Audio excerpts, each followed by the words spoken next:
Salut à tous, j'espère que vous allez bien. C'est Vendredi Actu, IMO et cette semaine, on ne va certainement pas rentrer dans la polémique, mais on va essayer d'être factuel vis-à-vis de ces derniers jours qui sont assez chaotiques.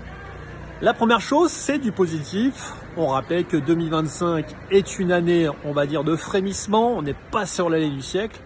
Le volume transactionnel va augmenter de l'ordre de plus 8 à plus 12% par rapport à l'année dernière. La production de crédit a été doublée sur cette période et les conditions d'obtention de crédit pour les primo-accédants sont plutôt intéressantes. Mais patatras, cette semaine, le gouvernement a démissionné et l'incidence directe, eh bien, c'est l'augmentation notamment de l'OAT sur 10 ans de l'ordre de 0,10% sur la semaine.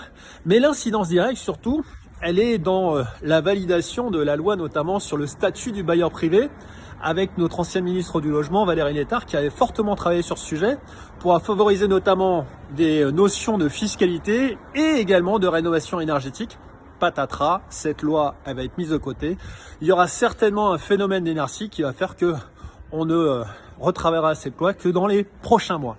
Bref, là où je veux en venir, c'est que si cette crise doit durer, eh bien, on aura certainement des taux d'intérêt qui vont augmenter et on va avoir des vrais sujets sur l'obtention des crédits avec des banques qui vont certainement fermer les vannes, des courtiers qui vont se poser des questions et certainement un phénomène de peur, d'anxiété vis-à-vis de l'investissement en France, en tout cas sur l'immobilier. Donc, la conclusion, elle est simple.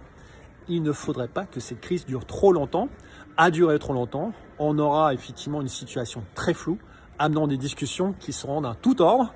En tout cas, n'hésitez pas à commenter, n'hésitez pas à liker, à partager, à donner votre avis.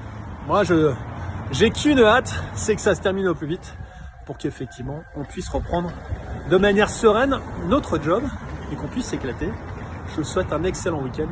À bientôt, bye bye.